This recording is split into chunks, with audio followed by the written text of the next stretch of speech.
Welcome back, everyone. The teams are readying up on stage for our 5th match, Counterlogic Gaming versus the Flash Wolves. Doublelift, of course, deciding to make a reappearance on the desk. I'm sure he has things to say about the matchup that's about to happen. Now, in the fight to advance from Group A, this is a must-win for both teams, so let's run down the rift and look at the matchup. Starting in the top lane, the fight between ZionSpartan and Stake, and I think something that's important to note here is the CS discrepancy between the two of them. ZionSpartan, on average, at 10 minutes, 9.8 up against his opposing mid laner, whereas Stake, in the whole, almost 6 CS on average. There's like two ways of looking at it. Stake, you could say maybe he gets starved, but in reality, if you take a look at his games, it just looks like as if he's on a hunger strike. He doesn't take anything that is given to him. And speaking of eating, and in this matchup specifically, I think ZionSpartan is going to eat him alive. Well, speaking of, by the way, Darshan, being a vegetarian, is going to have to switch his traditions and going to have some steak for lunch right now. But on a more serious note, Maple versus Pobelter. Maple is kind of the star of the Flash Wolves. He gets a lot of attention. Pobelter does not. He gets thrown under the bus and any other kind of idioms that you could say as to how little help he gets from his team. There's almost no synergy between him and Xmithie, as he's usually just helping the duo lane out. And Pobelter, regardless, puts a lot of damage for his team. He brings so much to the table with what he gets is very impressive. Well, this is really a very interesting matchup because of how many mismatches there are as we go down lane by lane and the very big stylistic differences between these two teams. For me, if you take a look at guys like Karsa versus Xmithie, and sure, Xmithie he improved in the playoffs, right? But I wouldn't say that Xmithie had a good performance. I would say he had a very mediocre performance, but it was an improvement. But Karsa's a star on this team. He does about 5% more damage as opposed to when compared to the rest of his team total than Xmithie does. He also is a guy who can play early. He can play Nidalee. He can play Elise. These are champions, whereas Xmithie spent the majority of the season sitting on Gragas, and this is going to be dangerous because Pobelter could be a real threat here with the Maple Karsa synergy. Yep, so mismatches across the lanes, but also if we take a look at the teams and their play styles in general, stylistically, it is a mismatch. Looking at the first 15 minutes of the game, if we look at kill location between these two teams, what we'll notice is a huge priority and focus for CLG in the top lane, whereas the Flash Wolves down near the Dragon, mid and bot lane.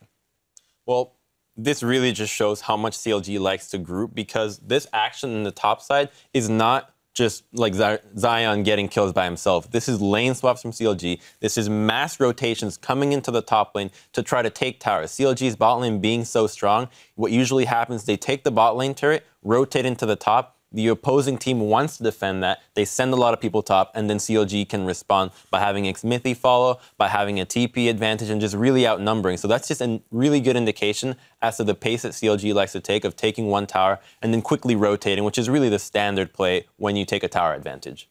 Now, looking at that jungle matchup, we've spoken to Karsa being a playmaker for the team as well as Maple. But then on the side of CLG, you know, it's usually the side lane focus is either the bot lane or ZionSpartan. Is Xmithie going to be able to keep up with Karsa and, you know, keep the pressure out of the mid lane so that his side lanes can do the work they need to do to create an advantage?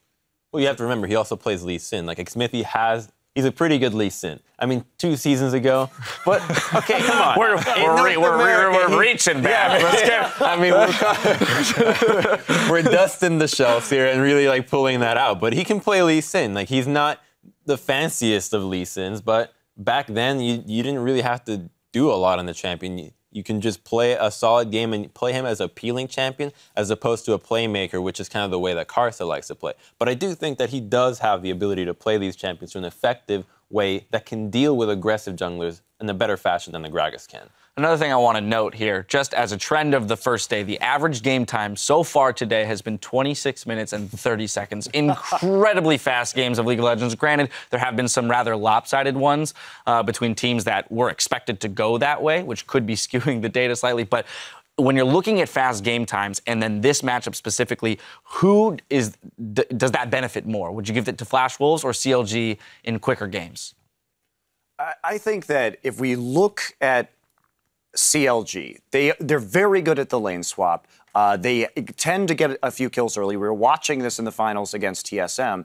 But CLG, even though they have these early leads, they did an actually pretty I wouldn't say, it was pretty average, but they made some mistakes in closing out the game. So I don't know if this one's going to be as fast. And I'm holding off because what we need to see more of from CLG is effective use of their early game advantages. They get these advantages, and instead of, for example, in the finals, the Yasuo getting really far ahead and then split pushing, they started to group and follow TSM around the map and just be slightly delayed. So TSM was actually able to sort of get back in there for a while by sieging turrets and just avoiding fighting. CLG seems to be, I would say, afraid in the mid game to really drive home an advantage. And that's what I'm looking for them here. If they can do that, then I think they'll be in a good place to win this game quickly and then make it out of this group. If they continue to have these problems, I think this group is much more up in the air. All right, well, it appears they have a slight audio issue on stage, so we have a little bit more time to talk about these teams we had originally planned. So I'm going to come over to you, Yamato, because originally we spoke about this top lane. When it comes to Stake and his hunger strike, if and when those CS discrepancies are fixed, is he the kind of top laner that can stack up to the likes of ZionSpartan? It's so hard for me to see. I just doubt it, but I think Monte Cristo highlighted a good point that ZionSpartan, I remember back in Season 4 when he was back on Dignitas, he was doing the split pushes. He was good at split pushing, but right now when you get these advantages in the top lane, usually it is the split pushing that is going to drive you home. And as you said, we haven't seen it. Hang on. The split pushing is there, but the thing we looked at the resource management from CLG, and a lot of it goes to Doublelift. So the results that you want from Zion are not as much as you need them to be with how much pressure you're putting on him, how much help you're assisting. So he really needs to crank up the gears. I really don't know how you say that. But you really need to buckle down and get your gears. I'm really just saying words right now. Well, with all of these stylistic differences pointed out, everybody at home, if you don't want spoilers, mute the stream because I'm about to ask you guys once again for your predictions. Starting off with Yamato. CLG Gaming. There it is. Next CLG, and? I mean, I'm not even 50% sure of the majority of things that I do. CLG can offer me a 50% chance that they are the best team in the world. That's good enough for me, CLG, for this. That actually explains a lot of your jungling. Thank you. There you go. Well, that jungling directly affects your team. No, hey, we've identified the problem. If anything, we're making progress here. We've had a breakthrough. All right, well, there it is. As we send it out to our casters, Doublelift tells us about the Flash Wolves' reliance on the southern half of Summoner's Rift. So we can probably expect them to play off of mid and bottom like they have in their playoff games. So yeah, I mean, when we watch them, they just normally play really tight with their jungle and support, and their jungle and support just roam between mid and bottom constantly. And they just kind of leave Stake to do whatever. Most of the time he's just dead. So yeah, that's kind of what UA Flash Wolves does. And pretty classic Doublelift there. His time off the analyst desk has really deteriorated his analysis, I feel, over time. It wasn't a quality piece. Well, it wasn't too bad here, as we're going to check out the starting lineups, getting ourselves into these games. On the blue side, it is CLG Gaming, the #1 seed from North America. In the top, there is ZionSpartan. In the jungle, Xmithie. Their mid, Pobelter, AD carry, Doublelift, and support, Aphromoo. And then on the red side, it's obviously the Flash Wolves. Their top laner, Stake. Perhaps on hunger side, perhaps not, who knows. Jungle Karsa, mid Maple, AD carry Kkramer, he's back in. Yeah, got subbed out a while ago, but then comes back here. And support SwordArt, ready to go into game. SwordArt obviously featured in Rise of Legends as well, had a good story to tell here. They definitely want this victory because this means a lot in the group, probably playing for first place here. Yeah, subbing Kkramer back in is actually really big for these guys because NL played a lot for them recently. Yeah. And Kkramer, they picked him up. SwordArt specifically picked him out of Challenger Korean solo queue, and they've been working very closely with him to try and iron out all the communication issues and stuff like that. Yeah, just more proficient in terms of mechanics. That's also reflected in his champion pool. His most favorable champion is Vayne. That's what he likes playing here. So that may be needed to keep Doublelift in check. And overall, the tendencies of both these teams, very interesting how they, dragon focus, no dragon focus, top lane, Stake versus ZionSpartan. So many stories to tell, but first, let's head into Champ Select. We are into Champ Select indeed, Krepo, as CLG Gaming take to the draft against Flash Wolves. Blue versus red here as bans are going by quickly. Malphite Thresh for CLG as the Flash Wolves take away Mordekaiser. Yeah, take out the very, very easy initiation tanky champion for the top lane. If you want your top laner to just absorb, then the Malphite is one of the best picks for that because you can have an instant impact with a teleport. Even from behind, Malphite still plays relatively well because you always at least have that, as you said, that initiation, that power tool, that stuff that can get the fight going. If Maple and Karsa are already head from the early to mid game, then maybe that's all Stakes needs to provide. But generally speaking, against CLG, you will need more than that. You will need actually sustainable laning to get through that phase, or just be really good at lane swapping because CLG themselves, very good lane swapping team. And the standard bans do continue as Gangplank banned away from Flash Wolves. Kalista, that blue side ban now, as Flash Wolves' final ban is Veigar for the first time in the tournament. Fantastic ban in my opinion. I'm a big Veigar fan. Well, the thing with the Veigar ban is they left up Lulu, who throughout the entire boot camp we were talking about, and Lulu's not going to get through any games. Not so fantastic ban here from, from the You Flash changed Wolves. your tune, eh, Crepo? Yeah, the Lulu, and it's not only is it such a strong pick right now because of the way you can enable other champions, but it's the perfect pick for how they like to play with Pobelter. They talked about it a bit on the analyst desk, how they don't like to give a lot of resources to Pobelter. They give a lot of the 15 to 30 minutes to Doublelift instead. Pobelter on Lulu would be a perfect fit for them. Pobelter gets so little resources, but does a lot with what he gets. He ranks very high in NA in terms of damage. He's ranked 4th there out of all mid laners. But in terms of what he does, in terms of farm share at that stages, he's maybe 14th, including all the sub mid laners coming in. So he barely gets any scraps, but he still performs and does a lot of damage in the fights. Just to hammer home that point and that stat that they mentioned on the analyst desk, talking about giving a lot of stuff to Doublelift, he has the highest share for any single player here at Worlds of minions killed between 15 and 30 minutes. And that's normally the stage of the game where you get to decide, oh, this is an open lane, you get to have these. Oh, stylistic tendencies. Back to Champs League. Flash Wolves, obviously, they react with Braum and Rek'Sai. Again, generic. You have to get Braum first rotation because Aphromoo is a fantastic Braum player. Even if players, I think CLG was rating it as first pick worthy. Obviously, when Lulu's up, that shifts to second pick worthy because you really need to get that champion. Elise gets picked up too. Strongest jungle champion on this patch almost?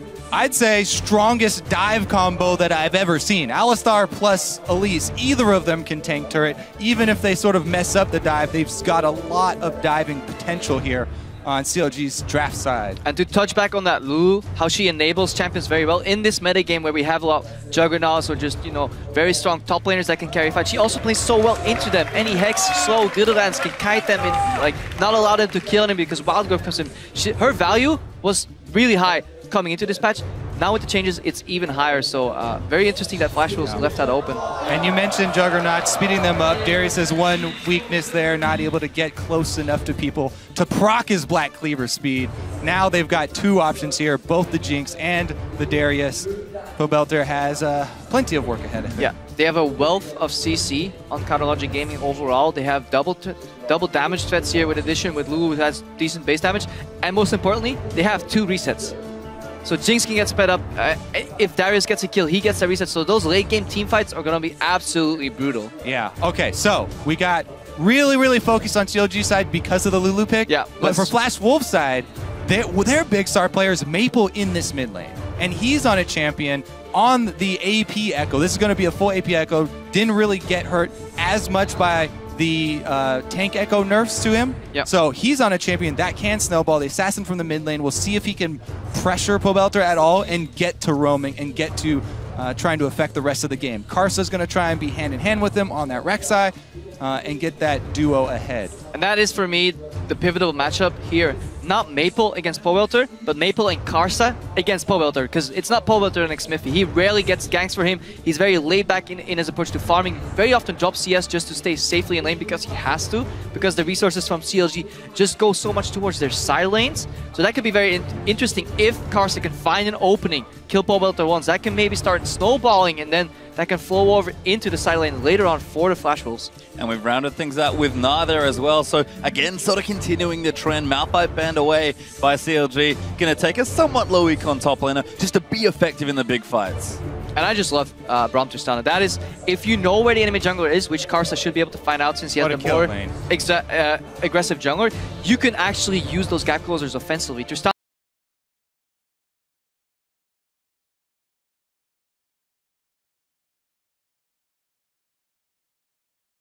can jump in for the slow, Braum can follow up, put up the unbreakable, and suddenly you can't kill the AD carry that just jumped on top of you.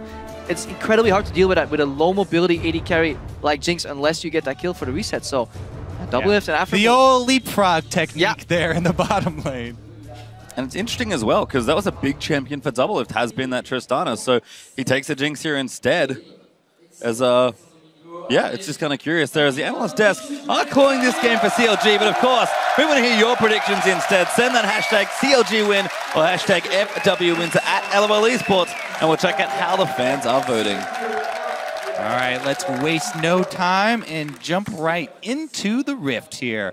CLG versus Flash Wolves. This is also going to be a really big game for this group because CLG and Flash Wolves considered to be fairly close here, battling to try and get one of the top spots. Yep, so a pivotal first game here for both sides. The top seed from NA, CLG, will take to the Rift against the second LMS side here on Flash Wolves, but don't let that seeding placement fool you. This team is very good, and Maple, certainly the player to watch out for there. Yeah, the team that will definitely be watching these games, obviously the Coup Tigers. They have the most threat coming out against them for potential domination in this group from CLG and to a second extent from Flash Wolves. So to get to see this match first is very beneficial for them. Who will be playing next, of course, up against Pain, but we have this game to get to first as CLG is moving themselves pretty aggressively through the top left-hand side of the jungle, trying to get those wards down. Yeah, we were looking at the stats earlier for lane swaps. Traditionally, in LMS, we don't really see that many lane swaps, but if you look at the gold values that Flash Wolves generate when they lane swap, they're actually a better lane swapping team. Comparable gains compared to CLG, but I feel like CLG does it in a tougher region because LMS isn't accustomed to lane swaps. Obviously, Flash Wolves, they get away with a lot of sketchy moves sometimes, whereas CLG, they're in a region that plays the Western lane swap, which in our opinion very often is credited as the better style. Whether you agree or not. CLG actually thrives and actually very often comes ahead in that lane swap, so this does end up being 2v1. It could be interesting. Yeah, and here you see CLG waiting in the fog of war, not trying to give away any information until absolutely necessary. There it is, and they're going to see the bottom lane down bottom. So coming in here to try and check those Krugs. Flash Wolves are going to end up 2v2. And now I can see Xmithie. Look, starting them very late here. Yeah, are going to team up. They're staking Karsa, actually, of course. Double jungling, but we can see SwordArt and Kkramer moved in, tried to block them away.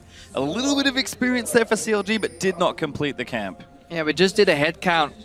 We talked about champion diversity in top lane first. This is 9 different mid lane picks in 10 different games, with the only repeat actually being the Azir. So again, so many different champions coming out today. Yeah, definitely unique champion's a big deal. But another big deal here is CLG. Yeah, they got the deep wards down and they got off the aggressive jungle start. Xmithie with ZionSpartan were able to take away the red from Flash Wolves in the opening to this game for the lane swap. So CLG already off to a good start. Talked about the experience they have with lane swaps. They got so many advantages through the normal season, through lane swaps, getting not only Doublelift ahead, but also ZionSpartan CS advantage for the early game. And that's actually really smart what they did. They moved in on the left side of the map where you traditionally see the map divided in half. Okay, we take the left side because we have this triple deep ward combo and we use that vision to secure at least 2 quadrants of the map.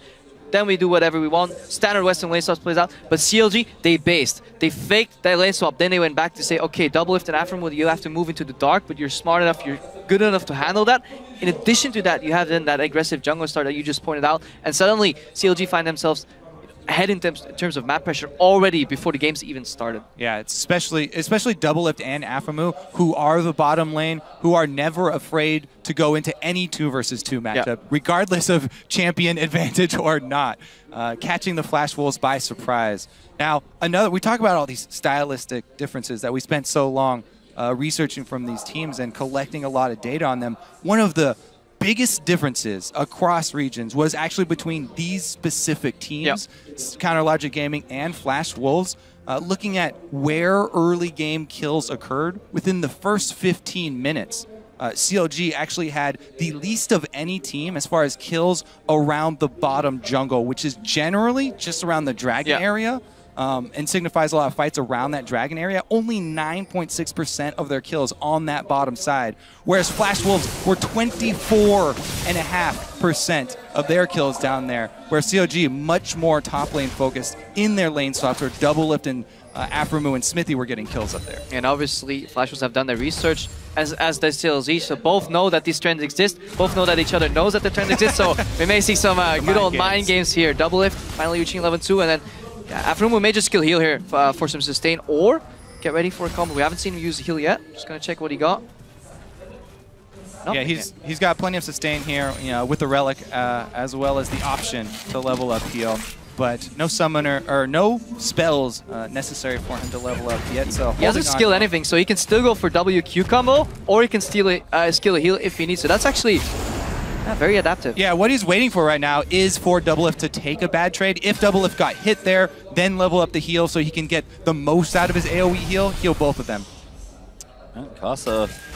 He's behind, and Xmithie going top here. Yep, Xmithie looking for that gank onto Stake here. Cocoon not quite there as the hop will get Gnar out to safety. Yeah, but look at the amount of range minions there. That wave is pushing away from Stake. That's going to be hard. He has the range advantage on Spartan, but obviously CLG is comfortably pushed in their bottom lane tower here. We see a repeat gank from Xmithie. Gonna go back in. Flash is good from Stake as he barely misses getting apprehended. I was actually very surprised that Xmithie didn't come again from the Tri-Brush, because he should have taken the information he got from the first gank, seeing the reaction time of Stake, and inferred that there was no ward in there already. Yet he came around from the jungle, didn't get any range on it this time. And yes, it is just a flash trade, but Xmithie stayed up there quite a while. Well, this looks really good for CLG. It does nullify some of the advantage that CLG had. They had more jungle camps available to them due to the level 1 start, but Flash was kind of neutralized that by sending their jungle into the enemy jungle. That is what Stake does, right? He absorbs. He absorbs. We often joke around it, but he is literally left alone on an island, and then the remaining part of the map has to be won by the Flash Wolves 4 against 4. Yeah, again though, so much focus on Xmithie. He's going back a third time to pressure top, and they are really trying to earn Zion a lead. He's not on the ward, because you just go up the send here by the river. They know he doesn't have flash. Xmithie should get close for this one first. Stake certainly hasn't seen him. Cocoon will land. Apprehend. He's going to follow through. Stake just enough to hop away. Bounce. And no summoners left to follow. That's 3 ganks in under 5 minutes. Minions spawn and meet at 2 minutes, so that's 1 gank per minute coming at Stake. Xmithie, dismiss your spiders. They want the wave to be frozen there in front of ZionSpartan, so dismissing those spiders and getting them over to attack quicker. See a roam from Maple coming out. This is Flash was like doing, but Doublelift and Afro are getting caught here. Yeah, good game sense actually. Yeah. Maybe a call from Pobelter. You never know what's going on in the comms. Could have been a call, could have been game sense, but any time they back up like that, Maple actually has to go right back to mid lane so he doesn't lose out on too many minions. Karsa did have a pretty good recovery, by the way. You mentioned going for that counter jungle, seeing Xmithie up top. At least the Flash Wolves were able to get Karsa back on track at the expense of Stake. Yes, there is a huge CS discrepancy, but Karsa was able to get his red at least. Yeah. Or steal the red. Might look to have a gank in the mid lane here as Maple having a bit of trouble here against Lulu. Good glitter lance there from Pobelter. But yeah, that roam cost him tempo and pressure, and now Pobelter, he can just push out that lane. He's still on a lot of resources here, so if Maple is down, Karsa, we praised him for his jungling and his aggressive jungle, but he really hasn't found an opening just yet because CLG made his path very predictable. Because Zion was spending so much time in the top lane where he started, it kind of forced Maple to take that path from top right to bottom right, and then base, and then try and help Stake somehow. So he's trying to stay afloat, but he's not really finding any openings right now. Yeah, one of the best parts of CLG's early game and of their lane swaps is how they disseminate as little information as possible in the early game. And it keeps Flash Wolves guessing for the early stages and makes you have to react very quickly as a jungler, make very quick decisions. Now, after so much pressure top, looks like Karsa's going to even the odds. I mean, ZionSpartan did use his flash earlier, so it kind of has to work almost, because look at that CS discrepancy right there. 26 to 47. ZionSpartan doubling Stake's farm already. And Karsa is looking for something here, but he hasn't quite picked the angle. ZionSpartan is a little far forward in the lane. Ulti's ready for Stake. He's going to go in for it. Karsa finds the knock-up. Good wall up there as well. Can they combo it all the way? There's the ulti out from Gnar. And a wonderful CC chain is maybe just getting it first blood. Yes, it is. Karsa takes it. Poor Stake. He gets ganked 3 times on a no-flash target. Doesn't even get the kill. He's going as well. I'm going to flash, take that gold, and bring it to bot lane, guys. Hey, Karsa earned that money. He came back after Stake had blown so much, and CLG had spent everything trying to keep him down. Flash Wolves get the first blood. They're ahead in gold now. That almost has to be an error in communication, though. Like a flashless target stuck in the brush, zoned by 2 guys. You don't want to use your flash aggressively there if you're Karsa, especially when you can get Steak rolling and give him a kill. So hopefully he can stop bleeding out CS in the top lane. But let's see what Karsa does with this.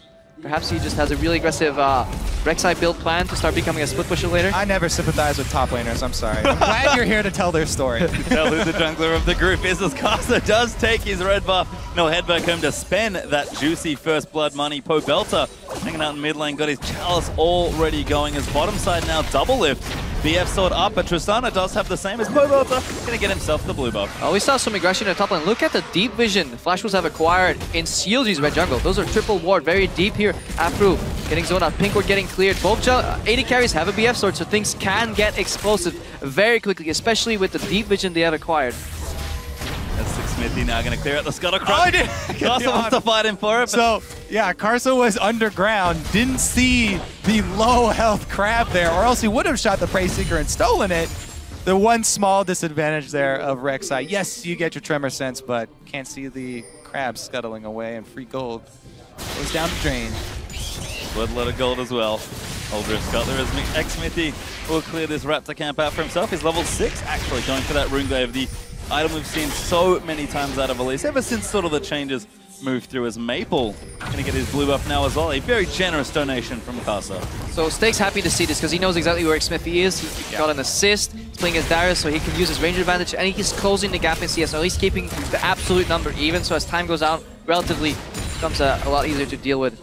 CLG pushed in the bottom too, so Flash Wolves are playing with a lot of information. Yeah, it was actually, that's so smart for Flash Wolves when Xmithie is obviously camping up top and Steak is spending that time, you know, trying to evade all of these attacks. Absorbing. Yeah, and he did it well. He was able to evade all of the ganks, but they spent it wisely. Yes, they counter jungle. They were able to take away the red buff. They got deep vision down, which they can now use to take this dragon. They can see any sort of approach from CLG, and Karsa's going to be able to get an objective for his team as well. Yeah, Maple's zoning mid lane away with Fog of War because he hides in that burst, so Pobelter can't face check because Doublelift and Aphromoo have been continuously pushed in the bot lane.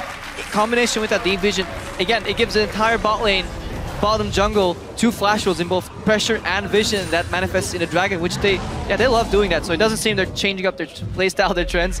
They want to go for those early 5 dragons.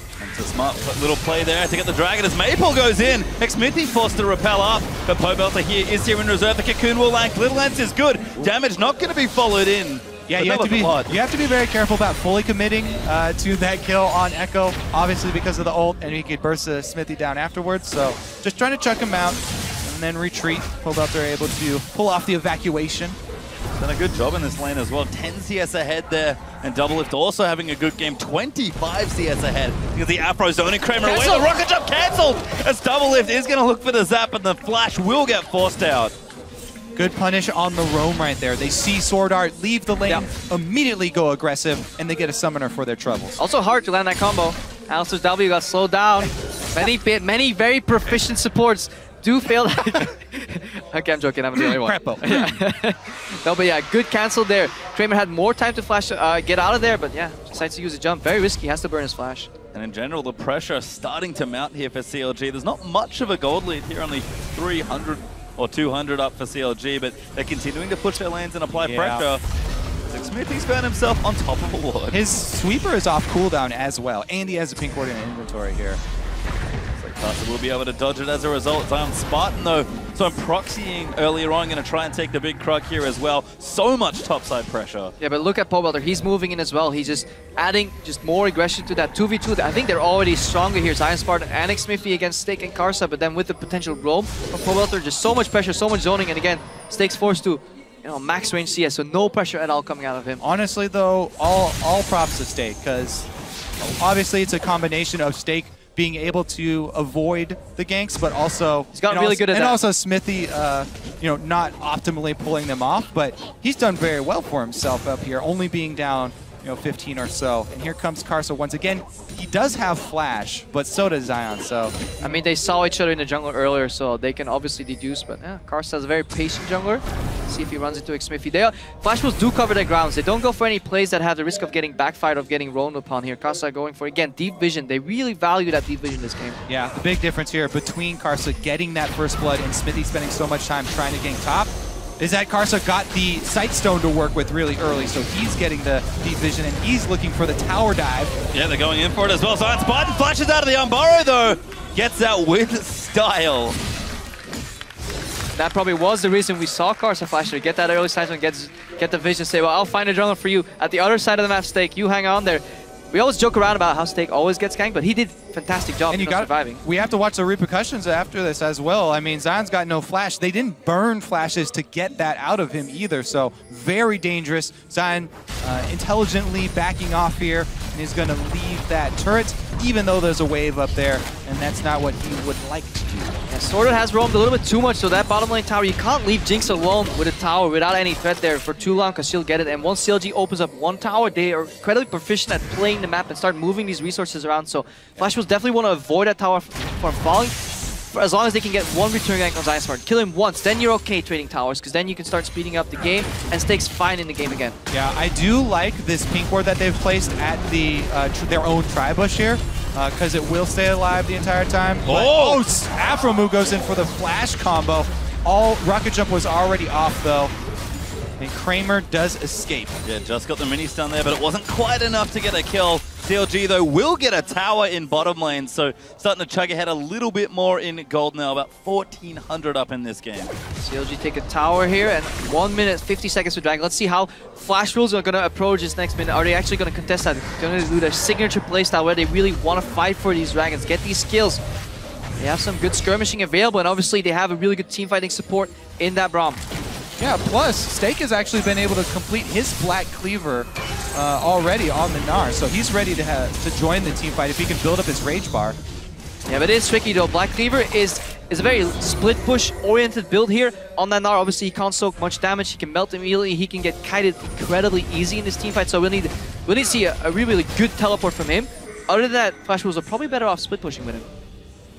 See, he is doing just that right now. Steak looking to apply some pressure as Zion does walk his way back to the top lane with that Phage. Steak will now go back. It seems like Flash Rules with a minute left. They're going to start setting up for Dragon number 2 for them. But CLG trying to play aggressive in the bottom side and protect the area as SwordArt. Going to get the Winter's Bite down, fighting over pink wards. They'll all go down. Yeah, Maple showing himself though means you can't commit to that fight and you'll let him get away with it. Pobelter returns to the mid lane. Blue buff nice and fresh there out of his own jungle. I do like this swap here from Flash Wolf, sending Tristana mid to wave clear and having Ekko down bottom, letting Maple get some extra CS there with the turret down. Gonna have to be very careful about it though. Yeah, we haven't seen that too much in the summer split because it was mostly control mages and they thrive obviously in the mid lane, controlling the mid lane. But if you go back to earlier when assassins were very, very meta, that's what they did. You know, you start laning the first 15 minutes, but then you put that assassin in the side lane, he becomes another split push threat, and you can really start, you know, pulling CLG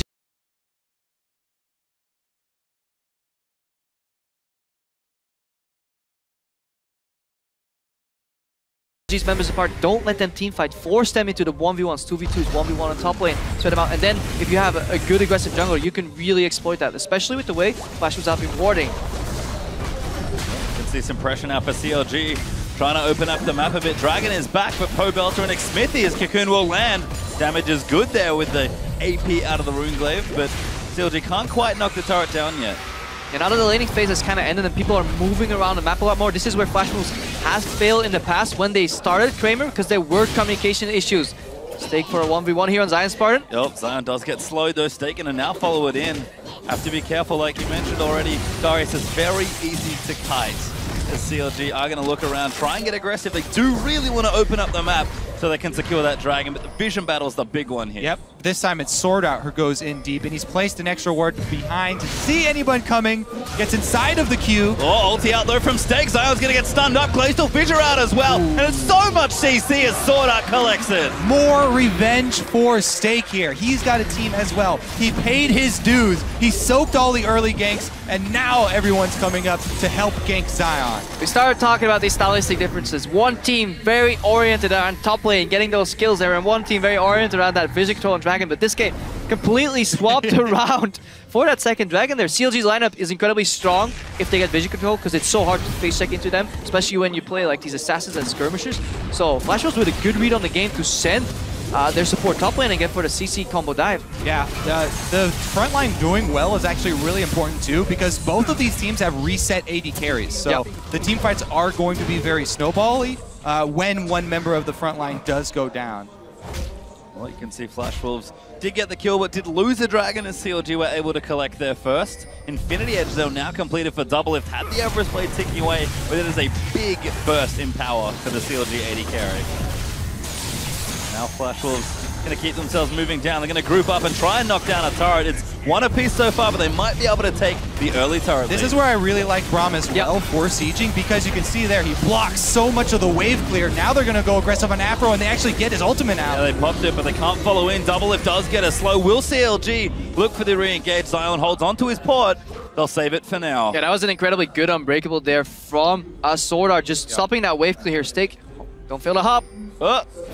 He's got to pick the right spot. Does find it as Zion's roaming down, but he's spotted by a ward. Now CLG's turn to group in mid and try and knock down a turret, but the W out there from Maple going to get a bit aggressive onto Xmithie to follow it in. Aphromoo, he's dived straight through there as the repel has been used. Xmithie forced to flash out. The chompers are good.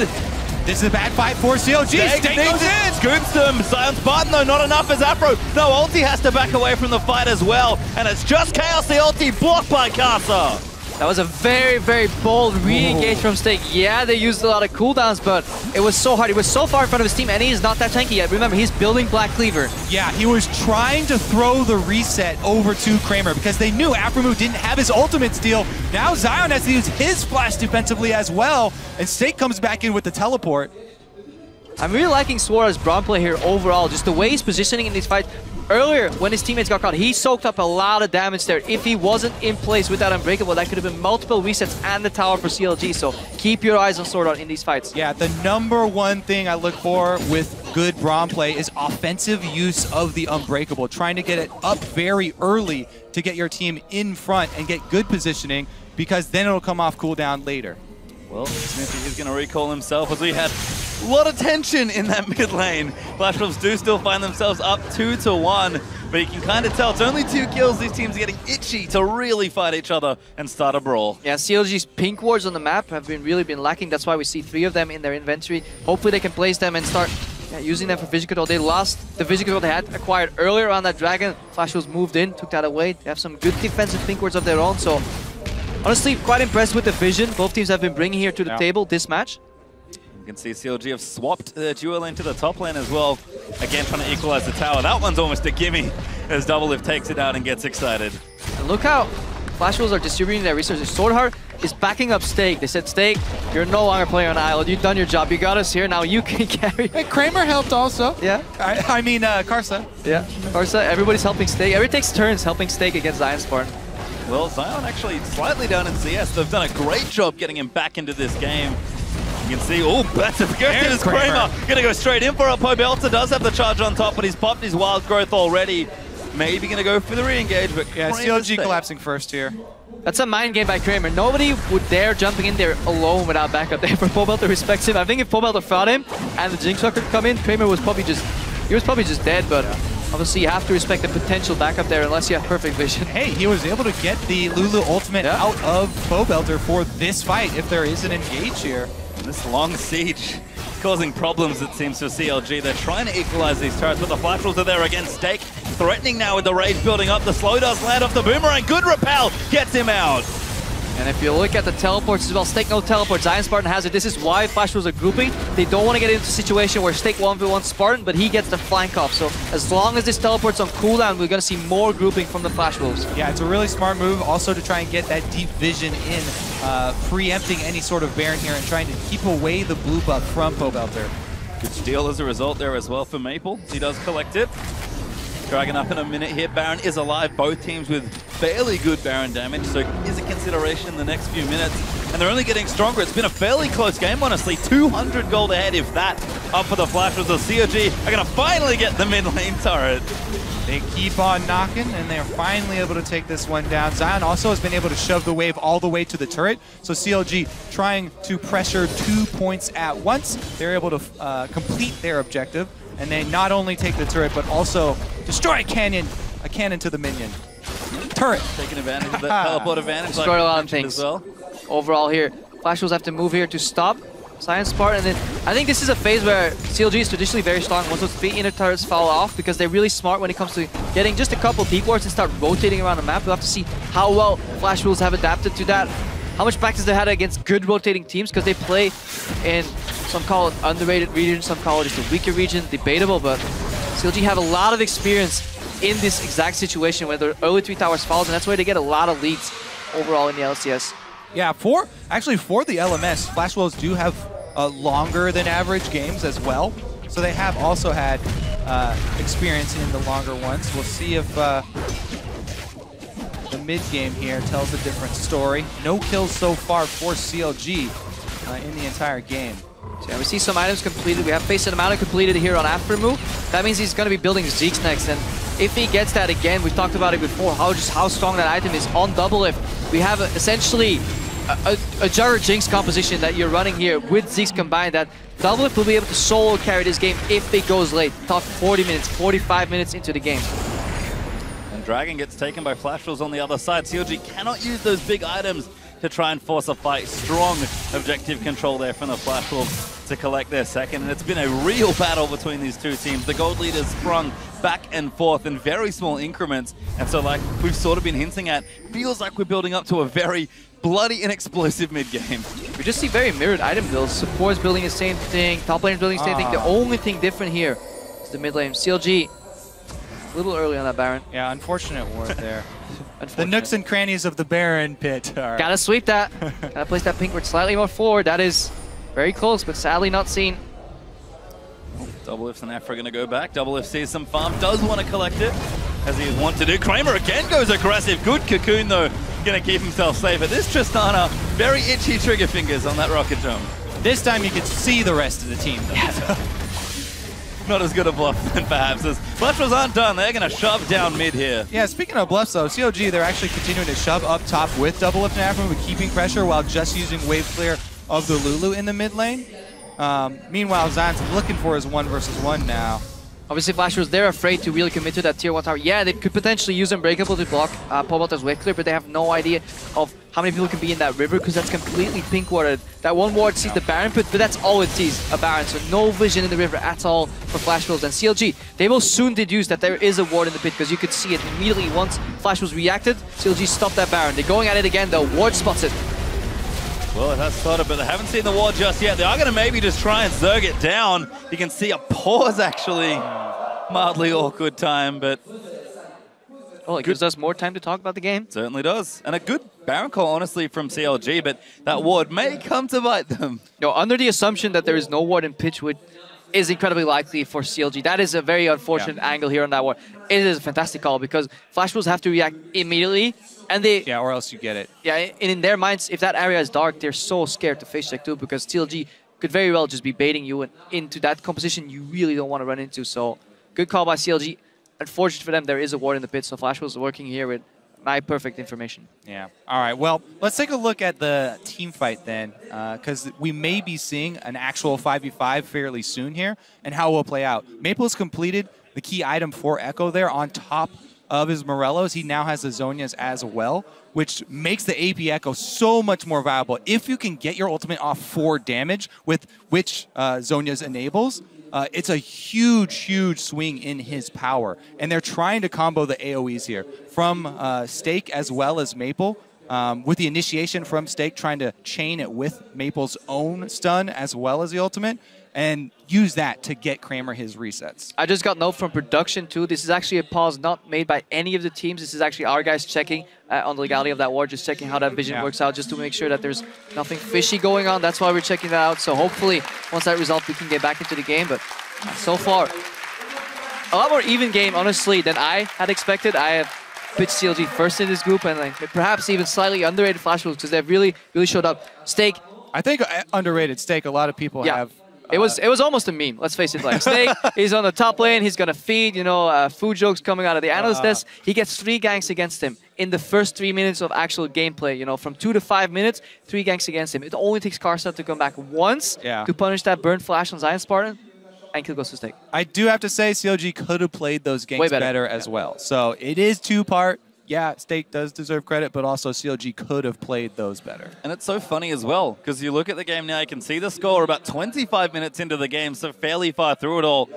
And those two assists are the only 2 kills in this game, so it's all been Stake, and that's just been a lot of positioning. I mean, it means a lot for this game, because there's a distinct possibility where Stake, if he doesn't get that assist on that kill, completely alters his build path. If he falls behind and his Black Cleaver is too slow to match the tempo to the game, he very may well built full tank, giving ZionSpartan so much more split push pressure, and then we could have seen an entirely different game. So, couple details, couple slight misplays or plays differently can really shape the early to mid game. Certainly can. As you can see Stake there on your screen.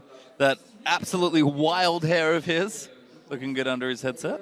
Yeah, another effect also to continue on your point that it is going to have is in these team fights. Doublelift is the #1 most important person on CLG. Pobelter has to. We talked about. You act like that's something new. Doublelift is the most important player on CLG. Hold on. You were like, oh yeah, they focus on top lane so much. They're gonna try and get Zion ahead. There's Zion. There, boost Zion strategy. Yeah, true. Did not work out. Secondary in rank though, if you look at farm share too. ZionSpartan gets a lot because Pobelter gets a little, but it is Doublelift. Yeah. Hey, I was the one to drop the 33%. You got the knowledge. Anyway, it just re-emphasizes that this is the Jinx composition, and you need to get, and it puts a lot more pressure on Doublelift to be able to evade the AoE from Stake, from Maple. Just Maple in that team fight. Maple is going to be so hard to deal with because you can throw your traps out, but if you zone him out once, he can always come back with the ulti, and he only needs a couple of spells to one-shot you because AP mid Ekko now that the scaling has been just up on that AP damage, less base damage,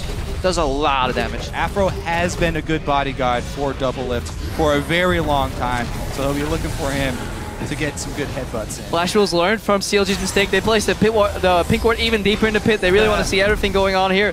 So yeah, the Dragon Dance has slowly been replaced by a Baron Dance. Yeah, on edge here in this game. It is, and as we pop back in, it's really been Flash Wolves just coming back and cleaning all the vision out of that Baron area that CLG have put down. So we will have a bit of a reset here as far as warding and positioning goes. Kkramer even going to go back and buy himself his next item. Might look for a lifesteal item here. Might just want the Last Whisper as a bit of future-proofing. But so many strong carries, and now tanks as well actually on either side. Stake just finished that Randuin's Omen. I actually wonder what Doublelift's going to build here. If he's going to go for the early Last Whisper for damage efficiency, or if he just values his just being able to stay alive in this fight a little more. Bloodthirster is a distinct possibility coming out here. He needs at least some lifesteal here to really even make that health that he gets from Lulu even more valuable, because he stays alive, regens up again, and it's becoming increasingly harder to kill him, because if he stays alive, he's really the driving force for CLG in these team fights. Well, Doublelift going to answer your question. Krepo, it is the Last Whisper. Actually had a lot of money backed up, so able to take that away. Even Pobelter with an extra needlessly large rod, as these teams have gone from 2 items to 2.5 or more very swiftly. Deadman's Plate also completed for Zion, so both teams still scaling up. Yeah, so Doublelift has a lot of faith in the face of the Mountain Shield coming out of Aphromoo, and then just the shields coming out of Pobelter here. Hopefully, his faith is rewarded. Well, if he's the most important member of CLG, I hope his team can protect him. Nice dodge. Doublelift out of that Winter's Bite. He's going in. This is full-on Jugger Jinx mode as he's just firing away. All right, let's see how this push for vision does work. CLG right now, what they're trying to do is up their ward line. And Doublelift gets some crits on SwordArt. Oh, doesn't get the snipe though. Zap will get dodged as that Glacial Fissure was burned. Yep, SwordArt's got to be very careful. Everybody's watching for the rocket to come through here. And that is Doublelift keeps it. That is so big in terms of tempo. Not only does SwordArt has to expend his flash and ultimate, he also has to base. That is one of your main warders, since there's a side zone on Karsa, but he can't really aggressively move in here. So CLG have retaken complete control.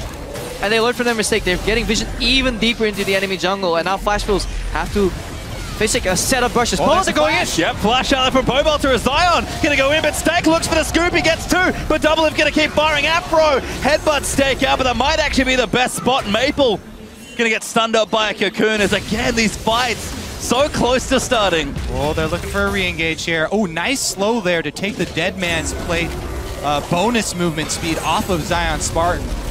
CLG might just look for a siege instead. Doublelift very far forward. Gonna fire into that turret. Aphro looking for a dive. Maple out with the slow though as Aphro gets stunned by Braum. Double still firing as Aphro's forced to pop that ulti, and he's going absolutely nuts. SwordArt was able to keep the turret upright though. But oh my god, the crit! Doublelift gets the first kill, but he does get taken out here, and now Flash Wolves will keep fighting. Maple managed to scoop in as the dual lane is dead from CLG.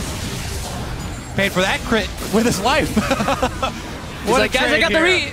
Oh, I'm dead. He was excited, yes, but nowhere to go from there. That does mean that Flash Wolves will have priority on Dragon here. They've got the vision, and they have their jungler as well. Should have bought a Bloodthirster.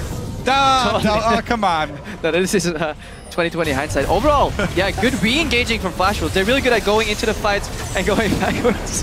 Base of the Mountain's still on cooldown, bud. Yeah, he had faith, but it wasn't there. He actually has heals still available too, so let's watch that again here. Right. Tower almost going down here, so let's see. Maple gets caught, combo lands, but Maple with that Zonias and that ulti, so much zone. You really don't want to stack on top of him, and Kkramer is dealing a lot of damage to Aphro. All right, so let's take a look at this here from Doublelift. Yeah, they were able to save the turret. Here comes his crit. He got one, and the ultimate was channeled, but Maple just blows him up. Yeah. He also tanks the ulti and then uses his own ultimate to get out of there, so Maple takes one for the team. 2-for-1 trade there from for Flash Wolves. There's a reason that Maple's so talked about. Oh, here we go. Karsa's going to have to get out. Yeah, he went for the second item, Titanic Hydra here, which is... people have a lot of differing views on it right now. I'm not quite as big a fan, but on Rek'Sai it does feel pretty good, just because the reset actually works very cleanly with her. Some champions it works better than others. But yeah, this is turning Karsa into, he starts off as a tank, but he's becoming more of a damage threat. And suddenly, if you look at Flash Wolves, whereas initially we looked at, Steak and Karsa are going to get very, very tanky. Both of them are becoming damage threats. So we see 4 carries emerge in front of Flash Wolves. It's going to be hard to play against for CLG. That is true. He does sacrifice a lot of tankiness. Yeah. He hasn't built any armor with this build. No Aegis yet. And Doublelift can just rip through that health. This is very easy, even though you have a lot of health. It just makes any little bit of armor that you would buy on top of that even more efficient. Yeah, and look at SwordArt. He's actually starting to build an Aegis, so he has the burden of the Aegis, so he can never even get Zeke. So later on, Kkramer may run into some damage problems really later in the fight, because if Aphro goes for that item, obviously big damage swings in terms of AD carries, and at one point they will 1v1 each other in the fight. Yeah, and just to note, in that last replay, Flash Wolves did get their 3rd Dragon as well, so that's starting to mount up as a win condition for the team. 31.5 minutes in almost, and once again, Dragon is down. We are back to dancing around the Baron, but neither team has managed to find an edge yet. But yeah, CLG did the right thing with that Baron pit. It is not enough to have only vision around the Baron pit. You really want it deeper into the jungle so you can force basically multiple layers of face check. People have to be afraid to face check 4 brushes in a row, because if they take the hesitant path and face check them slowly one by one, that's the time it takes for you to take Baron. And then obviously it becomes incredibly hard to play against that. So that's what CLG wants to get right now, and Flash Wolves, they want to stop that from happening. And Karsa actually burns the ulti to make sure that happens as well. Aphro trying to peek around for a player's Doublelift will shove out the top turret.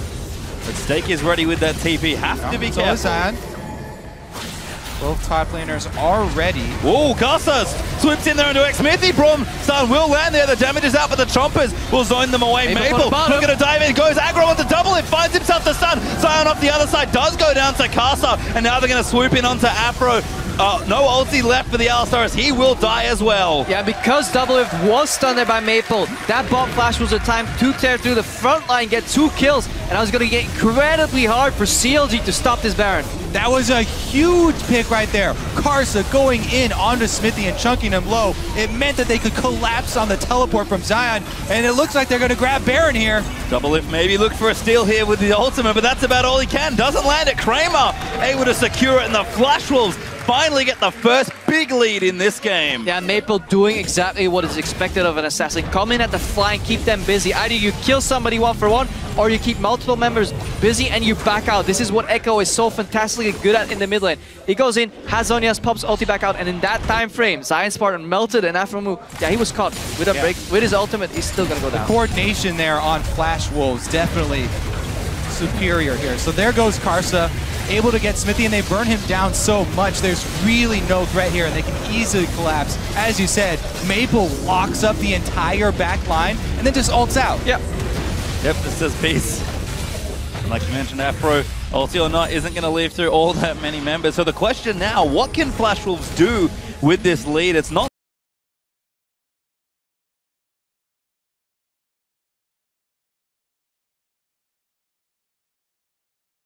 that massive goal buys, but Baron is a huge objective for momentum and really trying to snowball the game. I mean, CLG, when they're defending their towers, they're not going to be stuck in choke points like they were. That this probably was one of the worst spots to fight rather for CLG, because the way Flash Wolves came in, Karsa came in from a flank over a wall, Maple came in from that same flank in a choke point, then your parallel convergence is just so good at zoning. Either they walk into it and get stunned, or they can't even enter the fight. So really good team fight here by Flash Wolves. Yeah, CLG cannot afford for one of their backline members to get flanked again. You can see Flash Wolves starting to again press their advantage a bit more. They've got Dragons coming up. We have number 4 for the team back in a minute 20. The Flash Wolves, though, going to just shove down mid lane any way they can. And Stake ended his Hunger Strike. As Yamato Cannon said it, he now finished Thornmail, so he starts off as this split pusher DPS, but then he becomes an unkillable tank, and again, he's like hybrid damage threat and tank, but it's incredibly hard to focus him down with that Thornmail. 1 tower falls, 2 towers fall, combo comes in. Yeah, Aphro looking for it, but he gets stunned up. The tower will fall. Ulti out from Braum's going to zone them away. Karsa going to try and dive back in, but Zion able to keep them out. Maple can't quite find his way through, but they're just going to keep going. Flash Wolves, it's all brute force right now. Doublelift trying to chase them off. Look at that ghost railing though. Maple's ready to go back in. Yeah, Double wants it. Does get the slow into SwordArt. Kkramer going to take the Raptors on the exit out here. They know Dragon's up soon. They want to be in position for it. Ooh, Maple might ultimate use his Ekko ultimate to come down here. So they've used not only his ultimate, but also the Rek'Sai ultimate. Everybody keeping up the siege, and Zion, the turn's going down. Caught out now. Zion actually just dead as the turret falls as well. No, he will live for just a bit longer, but the Baron up minions will select it. Now Maple pumps us on, dodging that cocoon. SwordArt on the backline is going to die as Doublelift is firing away. Stake is low now off to the side as he's forced the flash. Pobelter snipes it with a glitter lance just off the edge, and CLG, they'll keep running. Pobelter does get it again, picks up the double. Scratch that. Pobelter, most important player on CLG here. He's able to get the double kill for themselves, and Doublelift thinking about face checking, able to get the chompers down first. If those traps were any farther in that burst, they would have connected here on Kkramer. Good move by CLG. They thwart the pressure. They realized, or perhaps not even realized, that the ulti was used on Ekko, and that honestly was a very greedy move here by Maple, because he really needed that ulti to get back out of the fight. Once CLG gets 1 kill, the resets come in. Pobelter picks up 2, and most importantly, they get the dragon. Yep, denying that 4th dragon and kind of relinquishing the threat of the 5th for a bit longer is important here for CLG, but it has been a scrappy game, as we are going to have a replay. All right, so here goes the tower dive. It actually had only 2 hits left on it for Kkramer there. He's able to take it out. So much used on Zion, though. Maple went all in. There's the exhaust. Exhaust comes out. Maple, he's now stuck, so he has to get out. He can't even go aggressively anymore. Stake has to disengage. And in this position, Flash Wolves have a very hard time winning the fight. If Maple had ulti, yeah, he could zone, but Doublelift, so much damage. Pobelter flashes aggressively. Right. Target the Krugs on your way out, and good move. We see Karsa here. Yeah. Who's fighting who? I don't know. Ulti is not going to connect. SwordArt blocks it. Karsa flashes. Does not want to get caught. CLG almost find themselves a pick. Doublelift starting to get crazy strong. Yeah, Aphromoo actually gave him a little bump over closer to safety there. Unfortunate. It's really hard nowadays, Alista. Yeah, even Aphromoo. Dead again. Okay. There you go, Crampo. You've been having your troubles, I know. I actually had to play on North America from over here in Europe, and I could pull it off, okay? So I don't want to hear your excuses. I saw that game. You were 0-3 at 10 minutes, dude. True enough. All right, here, though. Aphromoo going to look to turn his 0-3 around. Looks like he will go for the Zeeks. It's going to be a long time coming, though, because he did upgrade his Sightstone first. I mean, we're looking at the next Baron spawn to really be the the match that lights the explosion. That's going to be the big fight here. Both AD carries approaching 4. Doublelift even has a QSS, so that's big. He can deny one of these crowd control effects. So if parallel convergence comes out, he no longer has to be scared to walk into it. He still has to be scared of the damage coming out of Ekko, but at least that zoning tool is less efficient, less effective for the Flash Wolves. Let's see if they change their strategy in the fight around that. And I think we expected maybe a closer game here, and that's what we've gotten here, but a longer game as well. 10 minutes more on average than the games currently at Worlds so far. But you can tell Flash Wolves still trying to push things down. Double had to recall. He's way out of position. Again, SwordArt, able to protect the minion wave, blocks the wave clear. They even have the banner of command here, but CLG reinforcements come down, and they're able to clear it out. Big wave top as well that they were able to pressure. Yeah, banner not used for split push. Very inefficient if you just use it straight in the lane. Very easy to kill. Obviously, if you have Baron buff, then Baron becomes really good, but before that, you need to use it in the side lane. Instead, now it's CLG that are going to try and tear down the mid lane. Both teams, again, have really looked for a big 5v5 at no openings really except for that Baron from the Flash Wolves. Yeah, I mean, after that one really good pick there from Flash Wolves on the top side, they got a huge chunk, pretty much all this gold lead, but there's so much standing gold. Oh my god, he's completely dead! Nice combo from CLG, and they'll keep running down. SwordArt getting crit. CLG find the opening they needed. Yeah, we may call them the no Flash Wolves. They're flash on cooldown on 4 of the members. AD carry drop. This mid lane tower is under siege. Baron spawning in mid. This could be the game-winning opening for CLG. Huge play there from Zion. I don't even know how Kkramer got in that position, but CLG are going to take it, and they're going to run with it straight up the gut. And it costs you so much when you make mistakes this late into a game. But CLG will finally crack an inhibitor as the mid lane one does fall down. Ooh, that is an expensive mistake. CLG, they could straight up run for Baron too if they want to. They don't really seem to want to go for 50-50. Oh, good play there. Gets the combo of Maple. Comes his way back in. He wants double. He pops his Zonya's stack. He's deep into the back lines there, but he can't get the ulti. Big scoop there. Finds on a 4, but CLG, they are still fighting. Stake's going to get done by ZionSpartan, and he will live through it as well. Flash Wolves held them to 1 kill after that reinitiation, though, and CLG have lost control of the map now because Zion has to go back and heal. He does have teleport, though, so actually they're going to set down ward coverage around Baron first. Zion going back to heal right now and teleport back in. He could go for a flank. There is no stake. And he still has ultimate because he's above level 16 at that point, using that ultimate gets reset. What ward? Dude, there's wards on the map. There's so many wards they can teleport in with Zion. He has home guards as well. They're trying to bait them in here. 25 seconds left on stake. The CLG special Baron has been started though. Zion teleporting in. He's going to look for a flank, and CLG are going to unleash. Maple has been caught. He's going to 1v1 the Darius, and Zion more than happy to try and fight the Wolves. They are fleeing. Zion will flash in, and a buster shot's going to disengage. Now Pobelter are going to chase. They need 1 kill. Afro misses the pulverize, and CLG are still fighting. Ulti will get flashed away. He spawned. Now Karsa gets struck. Kkramer. Oh, misses the last crit there. Now Karsa getting down as the shutdown will happen. Now SwordArt, he's going to get chased down. CLG, they need a little bit more. There's Elise with the double, and they're just going off. The late game team fighting so strong. What a comeback for CLG there. They're able to bait it, and that's going to turn into at least 2 inhibitors. And 40 seconds left on 2 members. They can even pressure for more. Yeah, they're 5 against 3 right here. Stake has to really make some fancy move. Kkramer's busy wave clear. CLG looking at Nexus towers. Yeah, they're going to try for it. Maple gets grabbed up. Combo lands it. Stake looks for it. Huge scoop back. Double gets stunned. Kkramer gets the first kill onto Afro, and Zion has to run out. He's so tanky with the help, but Kkramer gets cocooned. He'll get shut down, but Elise has gone down. It's just so crazy. Doublelift is still up, though. They can go straight for Nexus turrets. They have minions. Stake can't get back in time. No, he can't now. They are going to try and knock it down. 1 turret falls. CLG getting in a crazy game. They're going to try and knock it down. They are behind in gold as they take out the Nexus, but CLG will win the game.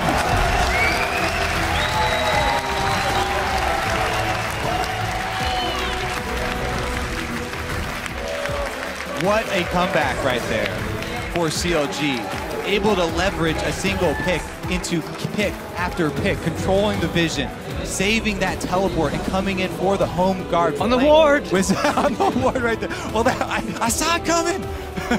Oh, but yeah, it was a huge comeback, and this was such a close game. This is honestly what we were expecting from this matchup between Flash Wolves and CLG. Neither team disappointed. Stake was able to have a really good comeback from the early stages of the game, and Flash Wolves honestly played really well up until the end stages. Yeah, but in the last 3 minutes or so, Flash Wolves only had 20 seconds with all 5 members alive. CLG managed to find 1 pick, back off 1 more pick, kill somebody. Yeah, it wasn't clean. Some combos were missed, but it doesn't matter.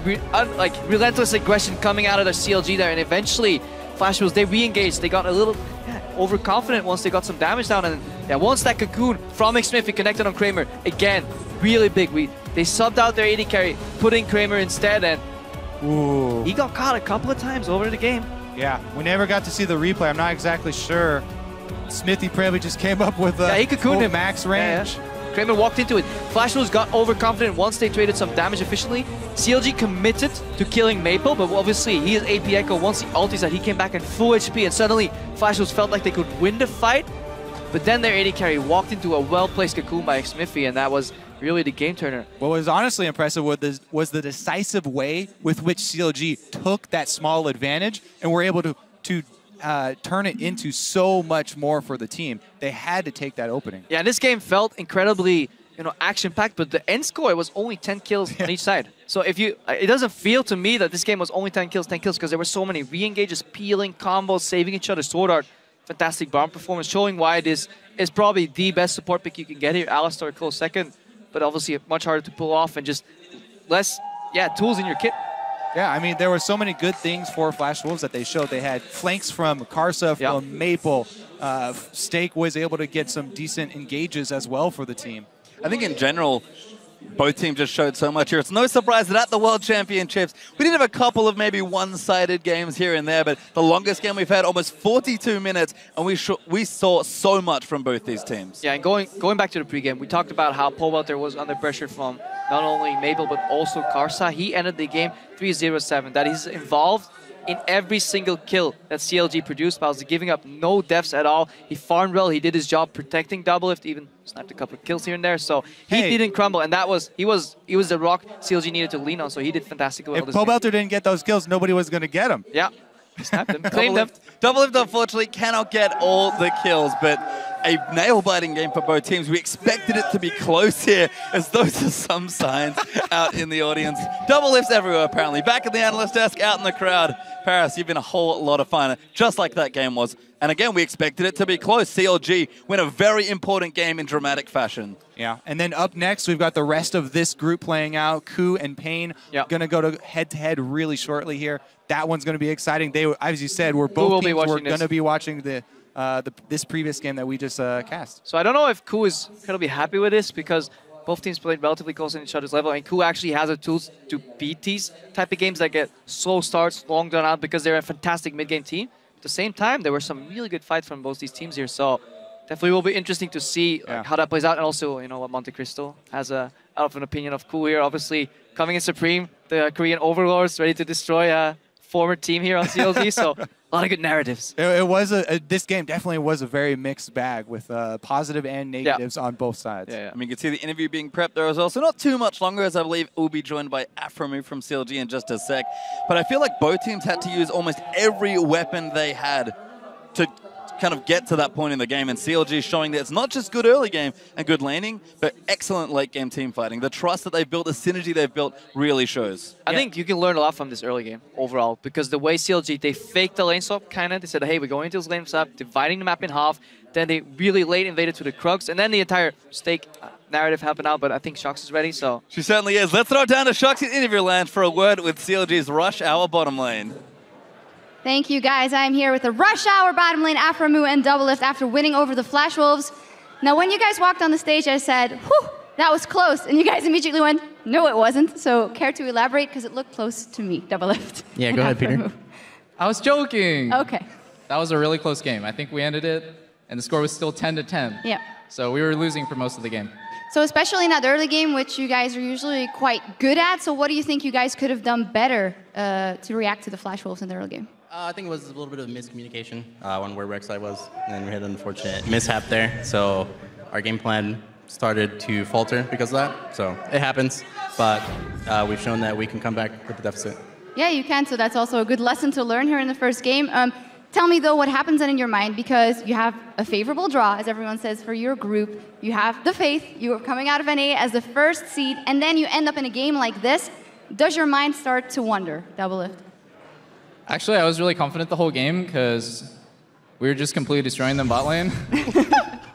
I think at some point I was like 100 CS up, so I knew that even though we were behind as a team, we have a really good team comp. Like Lulu, Jinx is just extremely strong mid-late game, and we pulled it through.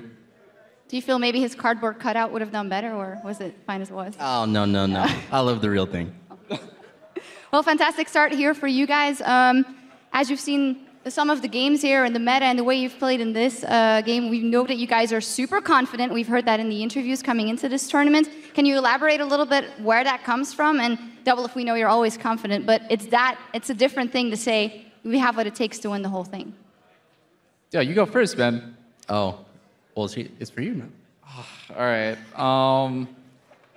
Well, I don't know. I'm always confident because if you go in with like a loser's mentality, like, oh, we might not win, then I've had that happen to me before in my career, and it's really not good. Like for your team mentality and also just like how much effort you're putting in to the game, I want to make sure that we're all like 100% focused in the game. So I don't know. I just feel like this is the best roster I've ever played with, and it just goes to show Zion can have a bad game, and in the end, we can just pick it up. Finally, Aphromoo, anything to add to that? No. No? No. In unison. That's how it's supposed to be. Well, congratulations. Thank you guys very much, Doublelift and Aphromoo. And as for us, we're going to break down the game a bit further over at the desk. Thank you, Shaq. You know, I, for one, would like to get the Thorn head and the Doublelift cutout out here and let them discuss how the game went. All of that aside, let's just start from the beginning, as this was actually, of course, we have one of our longer games right after we talk about how quick the tournament has been going, but I think a lot of that can be lent to, you know, starting with Champion Select, let's look at the teams that they drafted and how they played out. Well, of course, if you see Elise and Lulu in the same team, you start to question, like, the pick and ban. Like, sure, if you think that you're going to play Azir into it, it might be fine, but they pick the Ekko into it. You pick an assassin into Lulu, then you're just bound to lose. And I think that was what carried CLG in this game, because they played not so good. Yeah, they really didn't play that well. And if we talk about, they got the Darius, too, in the last round of the draft on the blue side. So they ended up with this just insanely strong team composition for this patch. And Flash Wolves, they don't really have a form of primary engage on this team. They have to flash Gnar ult. They have to do something, because as long as CLG just groups at a turret, Lulu whimsies the Jinx, you can get the autos off on the turret, and the siege is virtually unstoppable if you have deep wards. And I think we'll get around to talking about that a little bit more in a minute. We saw all these incredibly high priority picks fall onto the side of CLG, and yet Crumbs, for a period of time, it seemed relatively even. I'm heartbroken, shattered even. I didn't know you could find games like these when you go dumpster diving. Like, I felt really bad watching this, because for a team that's claiming that they can be the best team in the world, this is far from it. You are not allowed to have games like these if you're actually wanting to get first place. Like, they only won solely because of the draft. Just because Flash Wolves did not have an engage and had a couple of misplays with picks here and there was the only reason that... Specific negatives that jumped out at you. From Flash Wolves, the composition not being able to draft properly, getting picked off in random locations for CLG, not utilizing the strength of the team composition. For example, the sieging, they put a lot of pressure into taking mid lane turret, but then eventually they just like, no, we're not going to do that anymore, even though it was I'll let you working. take over there. I'm about to let me shot this one. We can talk about the dragon control, too, from CLG. Now, we know that Flash Wolves is a much more dragon-focused team, but a lot of this was prompted by Xmithie's very awkward recall timings. He sits on a huge amount of gold, and it leaves, so they can't fight because he has no items, and then he recalls, and they just took the first dragon. So there were a lot of opportunities that Flash Wolves made use of, because Xmithie doesn't really know when he needs to go back and buy, and he sits on just this mountain of money that's doing nothing. Now, if we talk about CLG's early advantages, even though they were having a hard time in that top lane, they just need to group and siege. But to group and siege on the tier 2s, they have to start getting deep wards. CLG's vision control that game was very, very, very poor. But if you get the wards in, they can't teleport on you. Notice that Stake didn't buy home guards forever in that game, even though they didn't have a form of engage. So you couldn't even get the teleport in on that from a flank or anything. But CLG, they need to group up. They were way too focused on the Baron This is not a composition that you go for the Baron for. They had split calls coming off the Baron. I mean, it was a disaster of a game, really. I think they are fortunate to have won. Now, I want to look at takeaways specifically when we look at the rest of the group. As we said, this Group A here is one of the ones that, can really have some surprises in it. You look at these two teams, some were putting CLG ahead of KU, but, I'm sensing from the desk here that this is not necessarily a team that we're looking can beat out KU later in the group stages. Like after this game, I'm sure KU Tigers did a little dance. They were happy after this game. But it's like, if I think about the future of the group, these draft mistakes are simple to fix for Yowie Flash Wolves. But these like mid-game mistakes that you were talking about, it's so hard to fix within like a week. So I'm worried for CLG. It is a draft mistake, but you can play around it. Like they have many of opportunities. For example, the delayed siege from CLG that eventually got countered by some wonky TP that was like in front of CLG, where they simply walked away without home guards even. So if they actually correct the mistake of using the teleport, but that's what we were talking about, Stake, not being an underwhelming top laner. But I think that we can learn that he is receiving a lot more flack than he should. Yeah, for sure. He played a lot better than we were expecting. Dodged those 3 ganks very well and held his own in the top lane. Final words? Yeah, I have to agree with Yamato. If I'm KU and I know my strengths as the KU Tigers, which are, as the casters alluded to, playing a very clean, objective-based mid-game. They know how to run their compositions so well. Their problem is in the laning phase. But we see CLG start to bully the lane, start to accrue CS leads, and then just bumble around the map, which is exactly what we saw in their win against TSM too. So I think this is very concerning for CLG. They haven't fixed it, at least from what we saw today. And they had 3 weeks off. And KU, this is their strength. Their strength is going to be playing the mid-game well. And I don't really see how CLG is going to outplay them in that phase. Well, we get an opportunity to see their group mates play in our next game of the day. We do have to take a break real quick, but when we come back, Brazil's Pain Gaming will face off against Korea's KU Tigers. Don't touch that browser. If I got you, baby. Damn, our harmony sucks, guys. That's our team synergy right now, guys. Keep the turret upright, though. But oh my god, the crit! Doublelift gets the first kill, but he does get taken out here. Gnar, look up. I got him. I'm gonna chase. I'm slowed, I'm slowed. Myself. Careful. All right. Hey, we're pushing, I'm pushing. I got Ekko. Okay. Nice. Oh, good play there. Gets the combo of a Maple. Comes his way back in. He wants double. He pops the Zonia's stack. He's deep into the back lines there, but he can't get the ulti. Has to run out. He's so tanky with the help. But Kkramer gets cocooned. He'll get shut down, but Elise has gone down. CLG will win the game.